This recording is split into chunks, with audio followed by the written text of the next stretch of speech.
Let's get moving on introductions.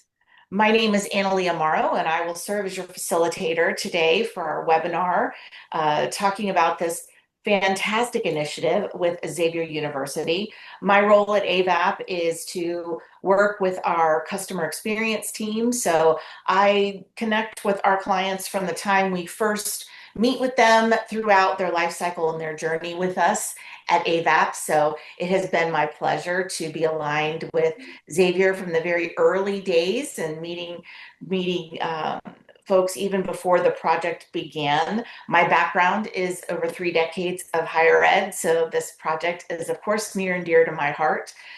Joy Monahan is joining me. She's worked with Xavier throughout this specific data project. So, Joy, why don't you do a quick introduction, and then I'll go to Kimberly and Sheri.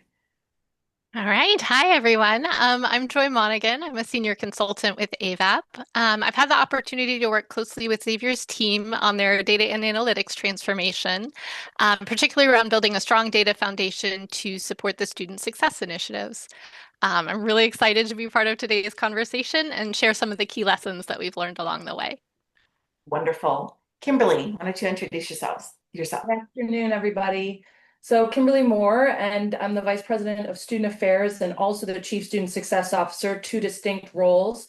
And I have gotten to work with Avaap and of course my colleague Sheri and Joy there on being the very first use case and really developing this amazing dashboard that has helped us advance student success and see some really cool outcomes and metrics. So it's been fun. Have 2 decades in higher education and my specialty area is student success.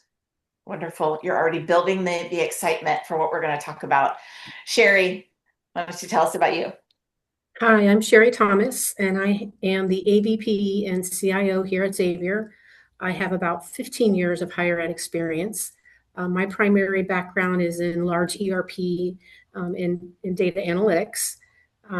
I am here to talk about why we chose to go with Avaap, as well as why we went with the data analytics products that we are going to talk about.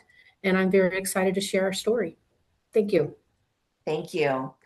For those of you who may not be familiar with Avaap, let me just give you a very brief overview of what we do in our practice. We do deploy Workday. So from the very beginning of evaluating if Workday is right for you through the deployment and post-production support, which we call application management support, AMS. But we also have strategic technology that we implement, like we're talking with Xavier today, both AI, business solutions, data analytics, and warehouse, and then also our organizational transformation services, which is organizational change management, our Change Academy, and other ways that we support our clients throughout the life cycle of what they're doing and all of their projects. Some of the clients that we've worked with, you may be familiar with, looking at our higher ed logos in particular are here on the screen.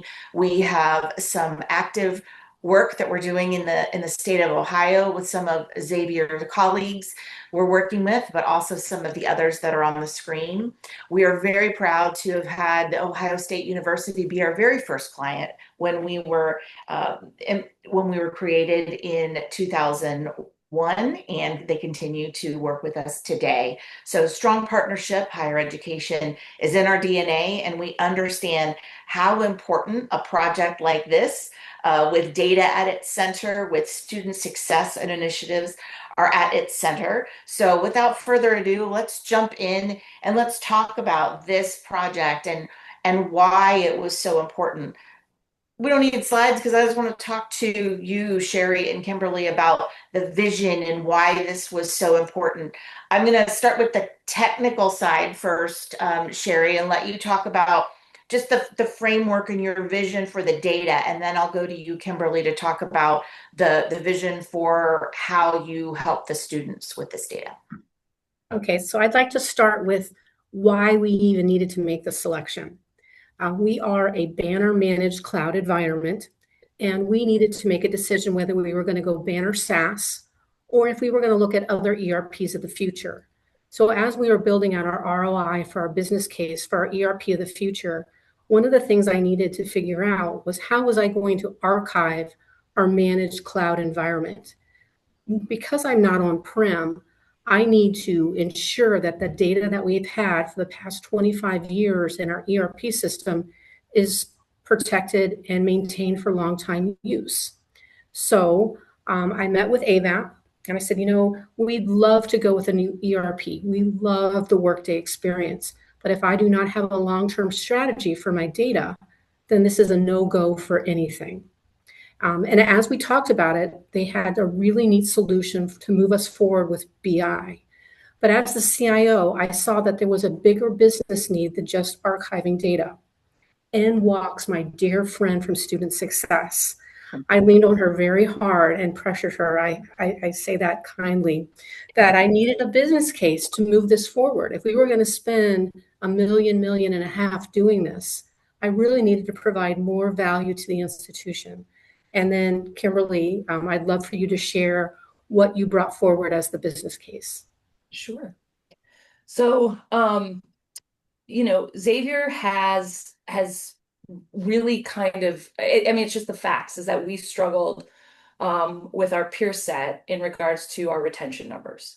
And so I was hired 3 years ago to lead a diagnostic and really a strategic plan around student success and come up with a roadmap. And anybody who does this work knows how critically important it is to move from data intelligence around which students need the which resource at the right time. And there's lots of solutions out there, but they don't necessarily cater to the context of the institution. And so this was an opportunity to manage our disparate data intelligence around student success into one place and then customize a build that delivers to my team and the model that we've created just day-to-day granular individual student context for what they need, what they're facing, and the right intervention at the right time. I cannot tell you how cool it has been to watch this thing grow and what we're able to do with it.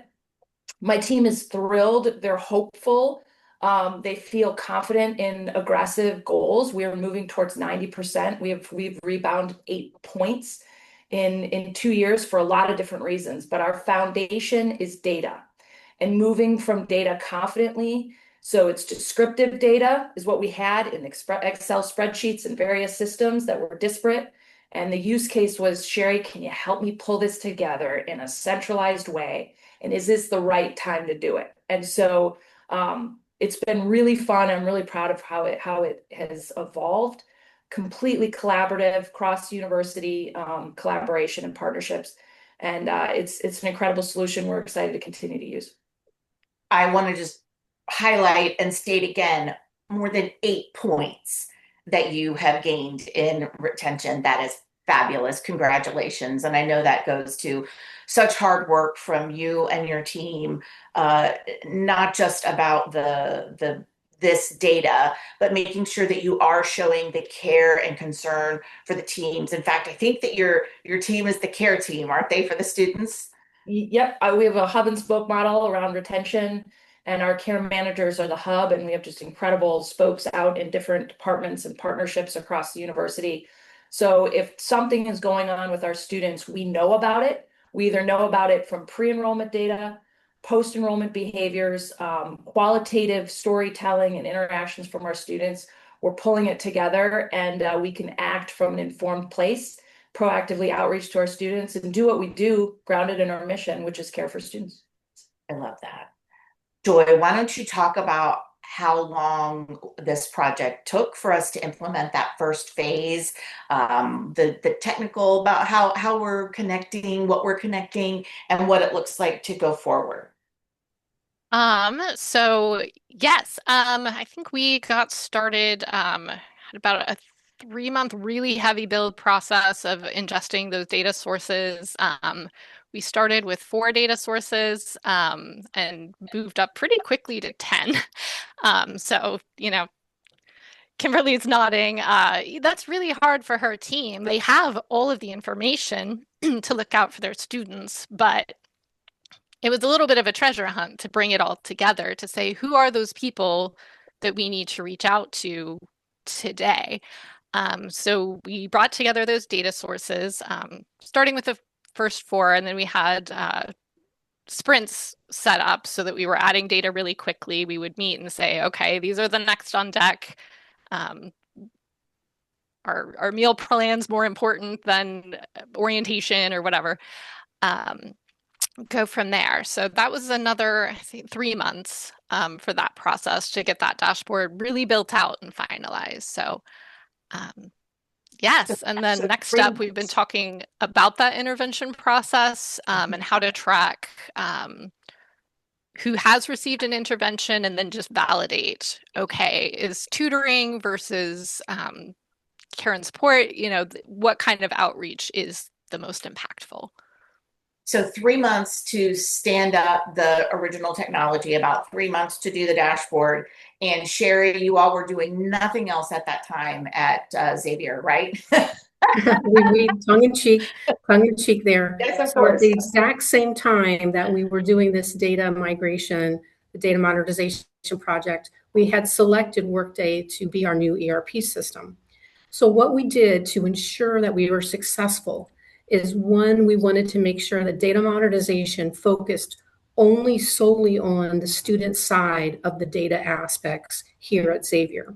We also then had platform, which is HR, payroll, and finance, if you aren't aware of the Workday nomenclature, so that we didn't interfere. And that was something that we were very strategic in when we signed the Avaap contract, is we put it in writing that yes, we were down for it, we needed to be successful, but we could not in any way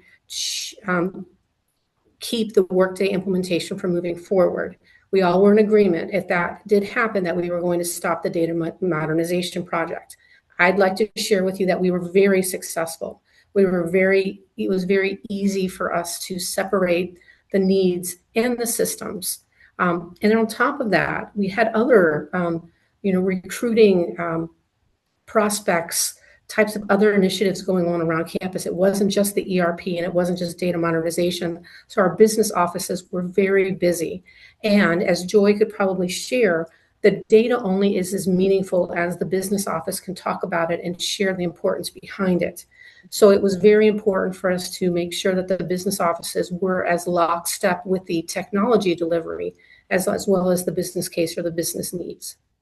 So that's a really important point, that many people think they have to wait while they're doing a modernization of their ERP system, but you jumped in and you're pulling your legacy data for students because you haven't gone live there. You're pulling the legacy data in, and you have a process for the future to shift that connection to Workday as you go live with Workday, correct?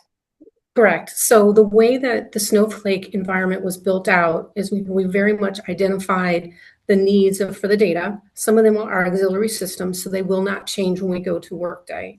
Now that we are live with Workday and then transitioning on the SIS ERP portion, we know the data elements that we need to be successful. We have identified them, and we are not losing any sleep at night that this is going to incur another financial implication for us to change from Banner to Workday.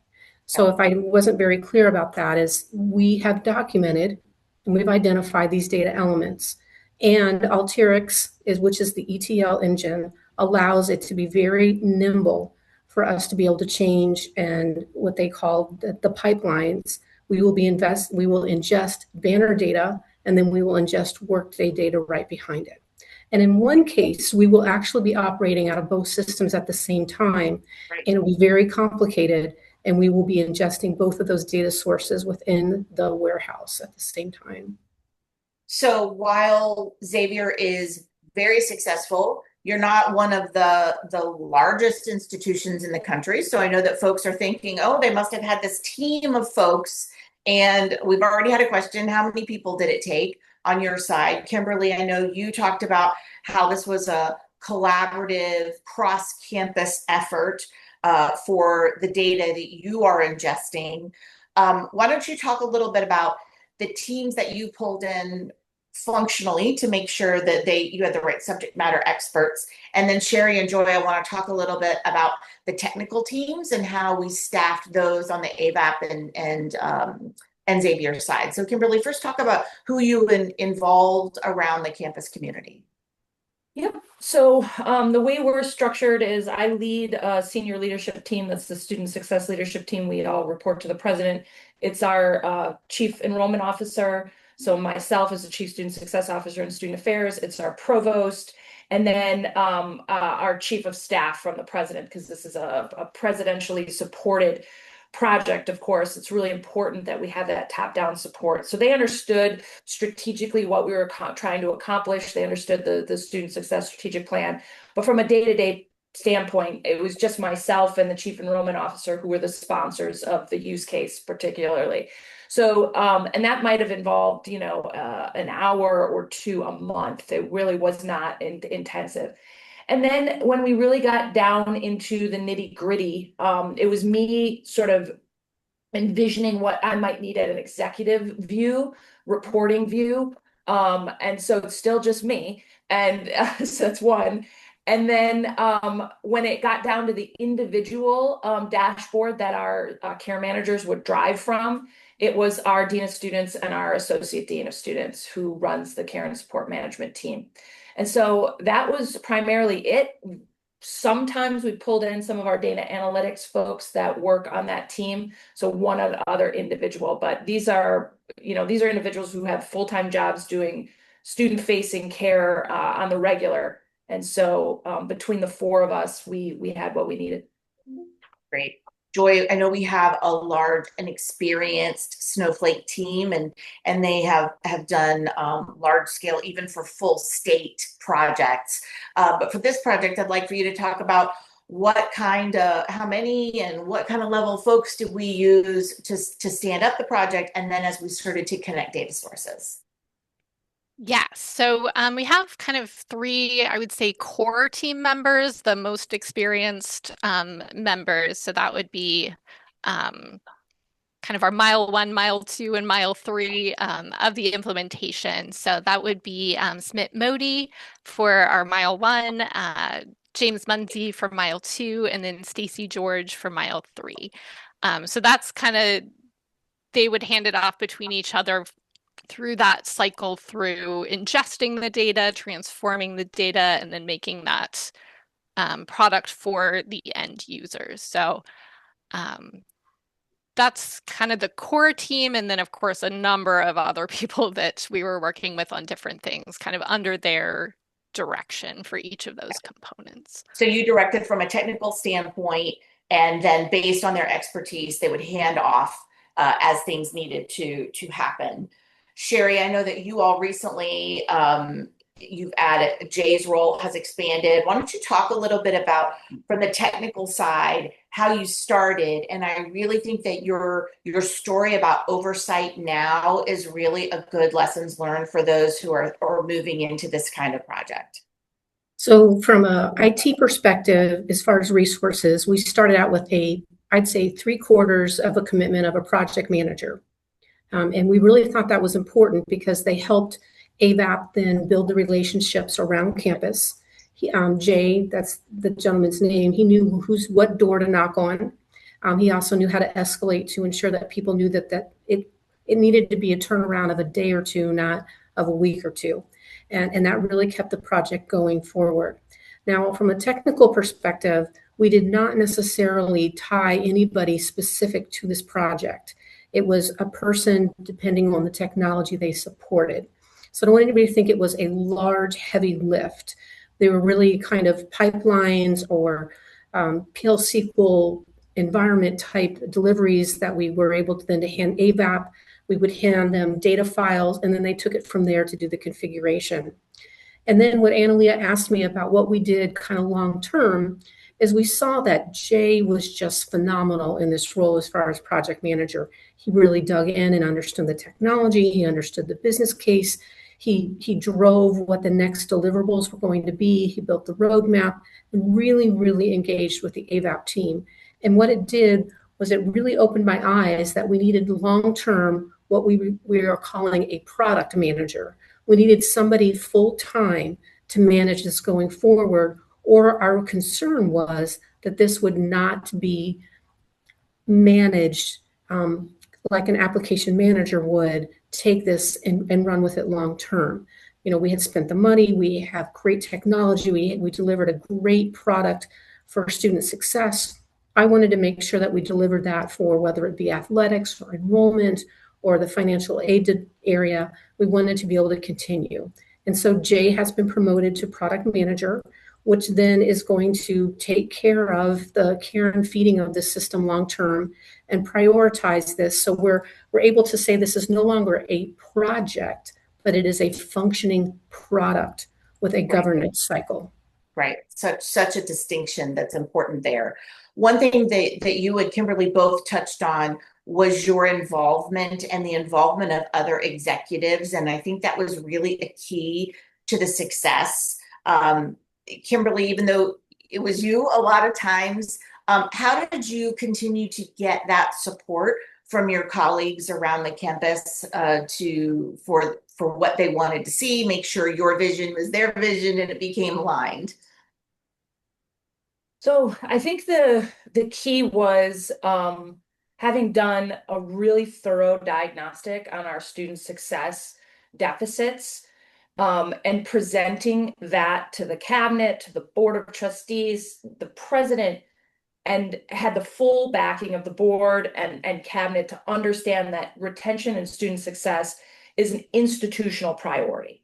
And so if you name it up jump as an institutional priority, because everybody in the university ecosystem touches student success and can influence it in a positive or negative direction.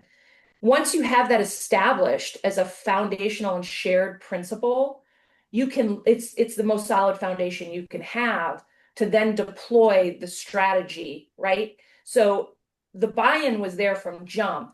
And then when I presented after the diagnostic, one of the things that we found was the disparate data was having us expend an enormous amount of energy, human energy, and an effort that was based on soft data, right? So that could be trial and error. That's not a very efficient way of going about things. So we really wanted solid footing on prescriptive assignment of intervention and outreach to students. The only way you do that is with confident data foundation. So that was an understood, it was understood from jump, from top down, all the way through the board of trustees, all the way down. And so I didn't have to go back to convince, right?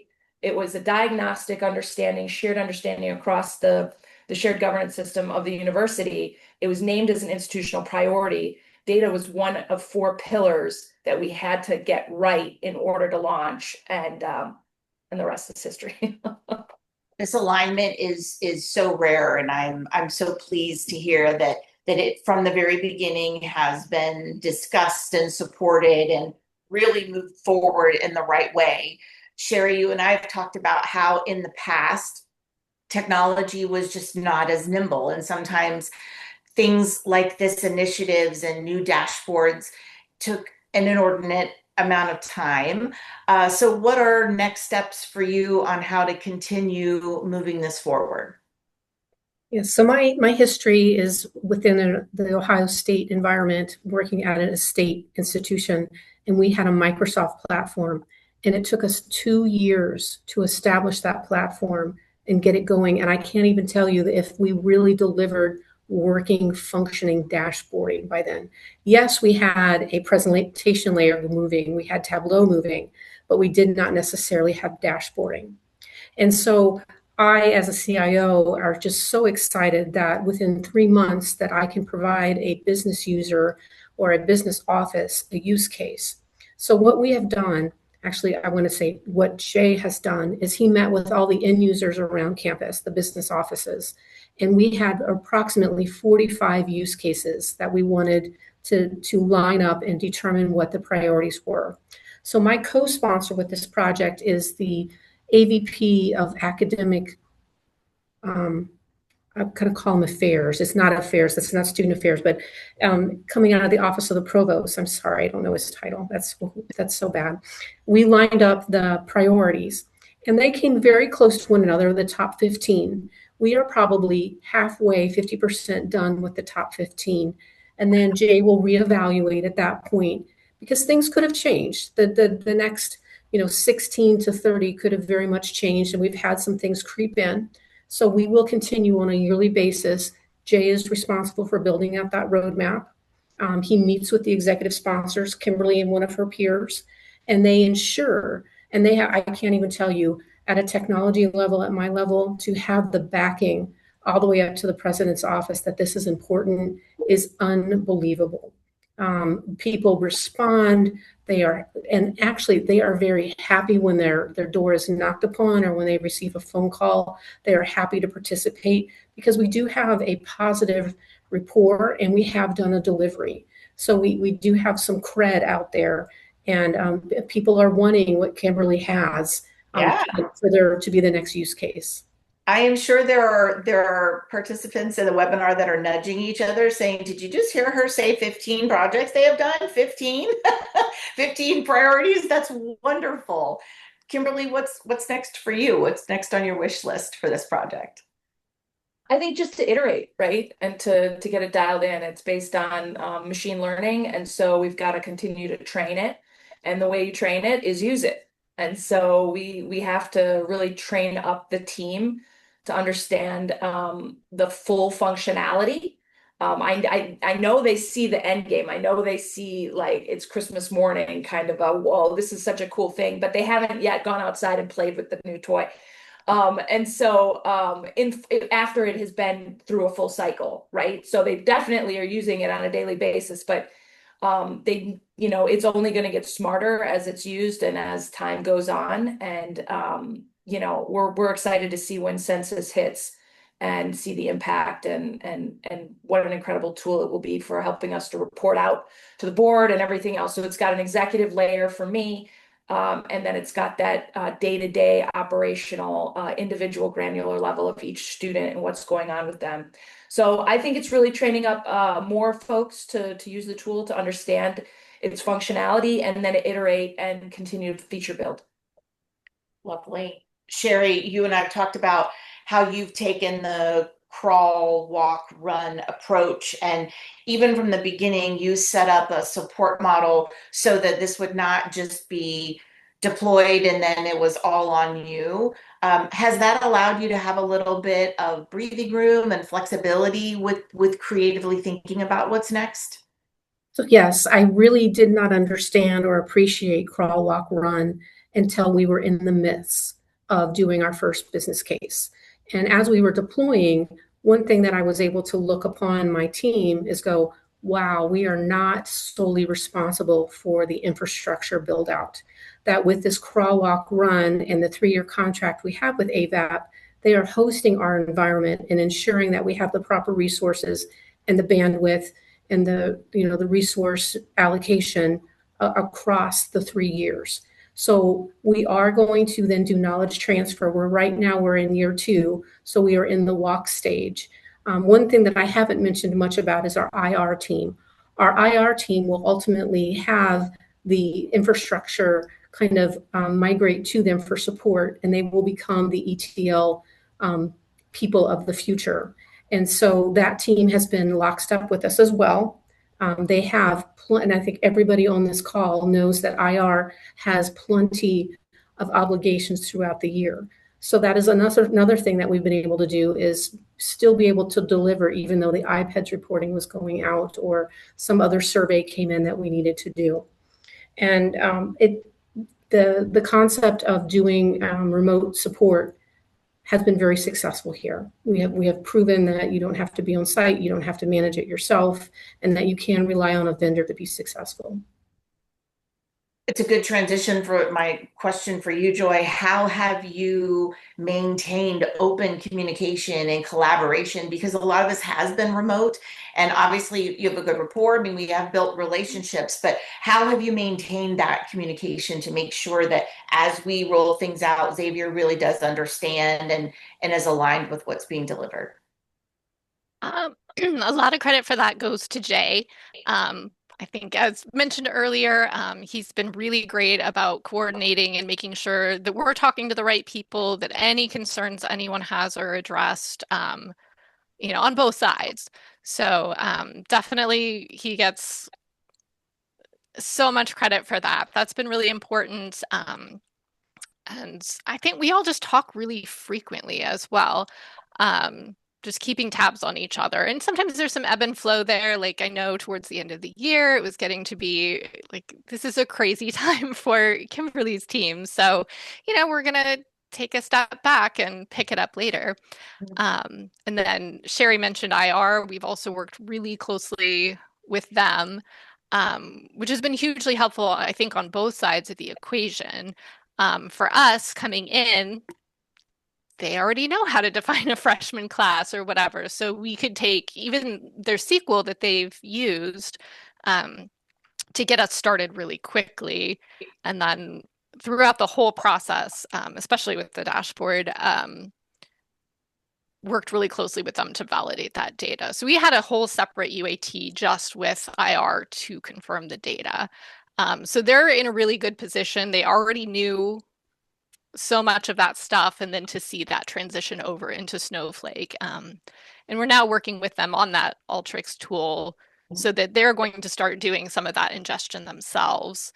So again, by next year, they'll be experts and good to take over, and we'll just toss the ball back and forth as needed. Right, guide on the side. So you said something that I think is important, because we don't always work with organizations that have the best data or have mapping or know where everything is. And so I think that really helped this project move forward more quickly, that Xavier did have a stable and clean set of data for us to pull from.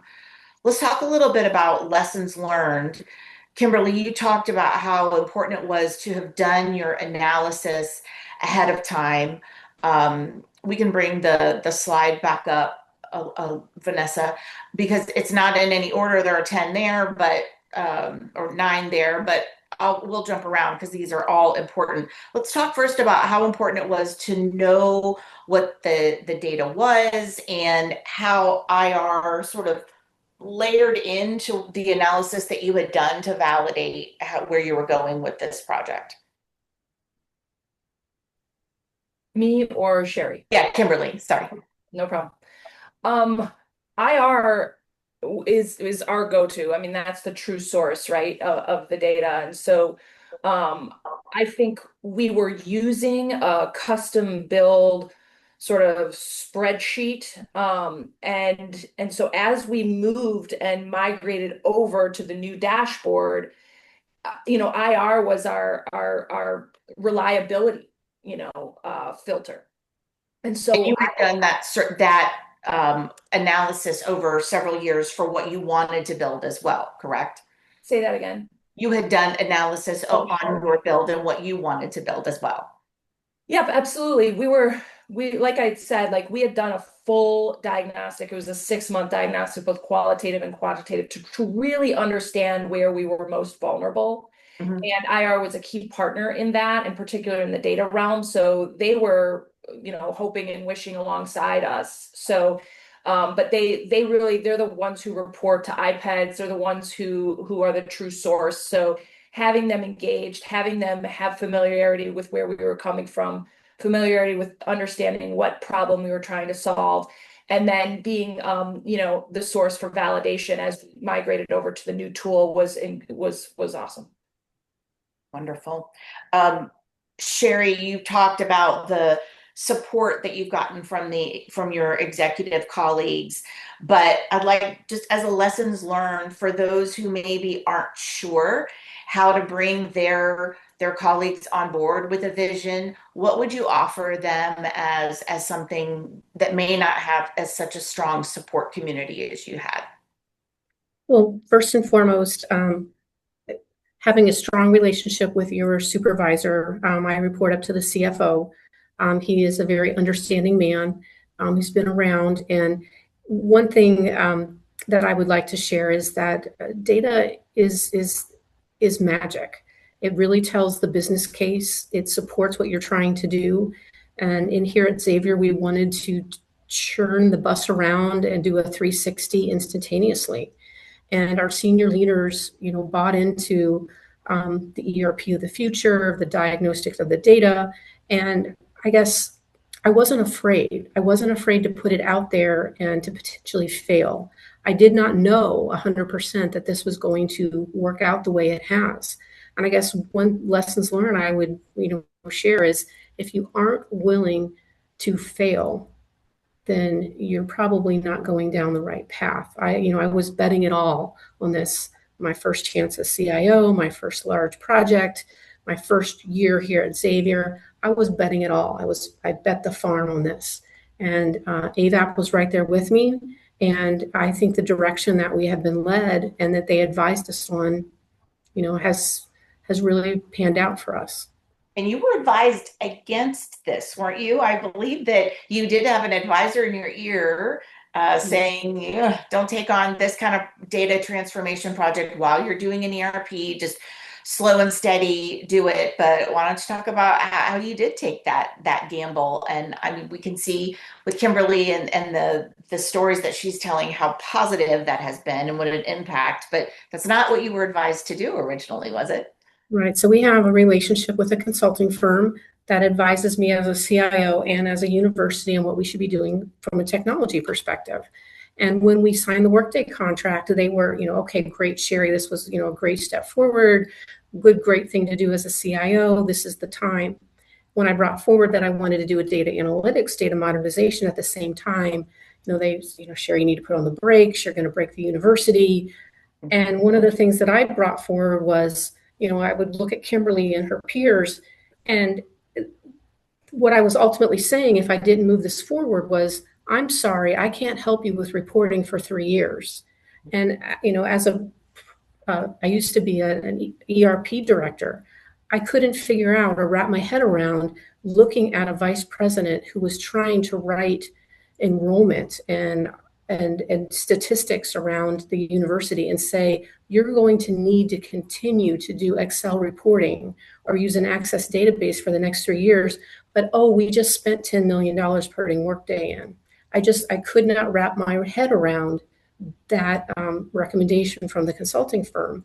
So right or wrong, and I think I was right, ultimately we moved forward. And that consulting firm has now since changed their tune and has actually looked at Xavier and the Avaap delivery, and they have actually done webinars about our success story. Not everybody is going to have the same success or level of success, and I can't say that it was easy, because it wasn't easy. Everybody was 100% in. It wasn't just me. There were a lot of new faces around the organization. Kimberly and I joined right around the same time. A lot of new blood, a lot of positivity, a lot of great ideas, a lot of higher educational experience where we had seen it, and this was the opportunity to actually do the right thing at the right time. So I just want to align it as, just because you're willing to bet the farm doesn't mean you're going to always necessarily win. I don't want to put it out there, but you got to get the moon and the sun aligned, and we really did it here. Right. Absolutely. There are so many things that aligned for you to have these successes, but it's been wonderful to see the success that you've had. I want you to be able to explain the more spend does not always equal faster results, because your approach on actually your change on what you initially thought you would do versus now what your vision is for next steps, I think is really intriguing for folks to hear about. So one of the things I can remember at the beginning of our second year, we were entering into walk, and Joy was there running the project meeting, and we were talking about we were only going to deliver 5 to 6 business cases this year. And I was beside myself. Like, absolutely not. We need to be delivering 10. Joy, how can we deliver 10? The business needs 10. And she goes, well, what do you want to do about that? And I said, well, I'm willing to put more money on the line. I will go. We can use the money early. We don't have to necessarily wait till year 3. And we ran the numbers, and ultimately throwing more money at this project was not going to deliver any faster. You can only understand the data. You can only have the utilization of end users for so long. We also had many other institutional projects going on. So me as a CIO wanting the university to have a bigger win, throwing more money at it ultimately was not the right answer. And AVAP, I got to give them kudos. You know, they're a consulting firm. They only are profitable as they take in resource money. They didn't look at me and just say, okay, Sheri, we'll take that money, and knowingly that they weren't going to be able to deliver. So I do have some kudos for them for making it not just go down the drain. So that was a big lessons learned for me. I just want to add, I want to make it clear that Xavier is not in a like flush resource environment. So it might sound like we have the money to spend on these kind of things, but like any institution right now, it's all about the choices we make on where we target limited resources. And I have to tell you, like we had to really present the problems it was going to solve, and we needed to have done our homework and be clear-eyed about what those problems were so that we could get that buy-in from top down. And it's not on here, but I don't want to underestimate the power of mindset. And I think that they're in higher ed right now, it is a very volatile environment, and it's a very competitive environment. And there aren't as many resources to go around, no matter if you're, where you are in your ranking. So it's really about starting with mindset about what's possible to solve the unique problems and challenges that your institution is facing, and how data can undergird and actually elevate and solve multiple problems across multiple dimensions of the university at any given time. So it really, it's not on here, but I would say our mindset and our shared mindset as the leadership team, and as the decision makers, was critical to saying yes to this. Yes. That's such an important clarification, Kimberly. And really what the vision for this data project boils down to is, as having limited resources, how do we best leverage them? How do we best leverage our staff resources to support the students at the right time, at the right place, where it's really needed? So we're not just sort of wide swath, but where we can be more targeted and utilize the limited resources we have in the most effective way possible. And I think that vision comes through in how you have phased the project forward, how you've gotten the buy-in, the results that you're seeing. I know that both of your vision and your passion and planning comes through, but ultimately it was to be able to utilize those resources most effectively for your students so that they can have success. And that's what has been so wonderful for me to see. And I know Joy it's been gratifying to be on the project to see that full circle of your vision start to come to life.